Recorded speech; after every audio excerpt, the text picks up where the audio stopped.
तालुक्यातील बिडकीन येथील बौद्ध विहारमध्ये बुधवारी 207वा शौर्य दिनानिमित्त 500 शूरवीरांना अभिवादन करून सलामी देण्यात आली आणि बौद्ध वंदना घेण्यात आली।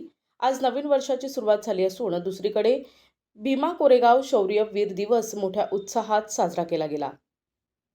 यावेळी बौद्धाचार्य भंते कांबळे आणि सर्व समाज बांधव यांची मोठ्या प्रमाणात उपस्थिती होती। या प्रसंगी मिलिंद नरवडे, नरेश रोडगे, अक्षय नरवडे, अजय भिवसाने, रवी नरवडे, जीवन नरवडे, सुरेश नरवडे, योगेश नरवडे, सुरेश बर्फे, राहुल इंगळे, आकाश सातपुते, योगेश सातपुते, करण नरवडे, पत्रकार शेख इलियास, अलीम शेख, आकाश बादाडे, उत्तम धर्मे, अशोक बादाडे, अतुल जाधव, संतोष नरवडे, संजू बादाडे, मुक्ताबाई बर्फे, चंपाबाई नरवडे, आदित्य नरवडे, किरण नरवडे, दीपक साठे, आकाश बादडे, सुरेश नरवडे, धनुबाई बादाडे, कल्पनाबाई नरवडे, सखुबाई नरवडे, उषाबाई नरवडे आदींची उपस्थिती होती।